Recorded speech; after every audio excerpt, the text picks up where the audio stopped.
Right, another one of these Android head units where there's no bass control for the subwoofer. All there is external power amplifier enable. I'm going to measure the voltage and see what it is coming out of the back, but I've got a feeling like everyone else says it's really low out of these. I think it should be 4 point something volts, I'm not 100% sure, but let's measure it first and see what it is.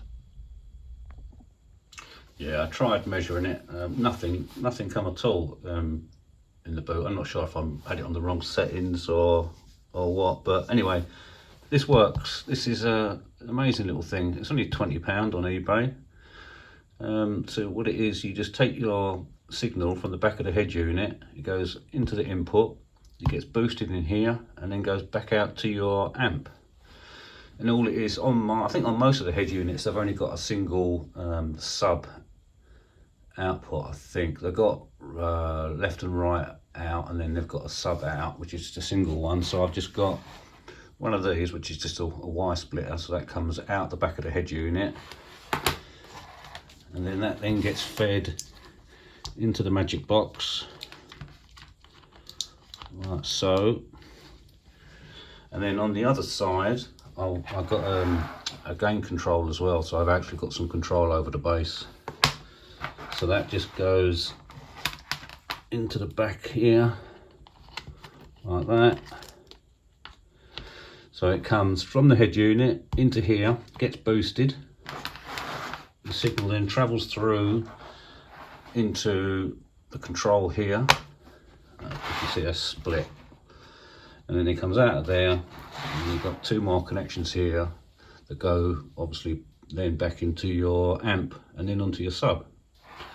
And then on the bottom you've got where we've got ground on the right. Next one in is your 12 volt, and then remote in. So you take the remote from your head unit, that goes into that third one there, and then you take the line out, the remote out, and that goes to your amp.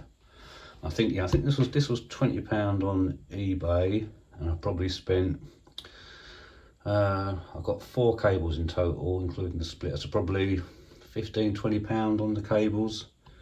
And then the gain control, I think that was £8 or £9, but it's amazing. I've got absolute control now over my amp and sub. Before there was just nothing. You couldn't even hear it. You couldn't hear that there was any bass at all. So you've got a gain control here, so I'm going to mess around with it, but I'm going to put this somewhere where it's accessible. I don't want to put it behind the head unit, so I'm going to try and find somewhere for that. And then I've got really long leads as well, so this can be placed somewhere within the car that's sort of nicely tucked out the way without having to be crammed up against the dashboard. But yeah, if you've got the same problem, if you've got one of those Android head units and you've got no bass, then for like, what's this, probably less than £40 everything, yeah, it's well worth it. It really does do the job. I might do a video after when it's all in place. It's hard though to tell bass from YouTube or listening to it online, but I might do it anyway. But yeah, if you've got that problem, I recommend getting one of these. Well worth it.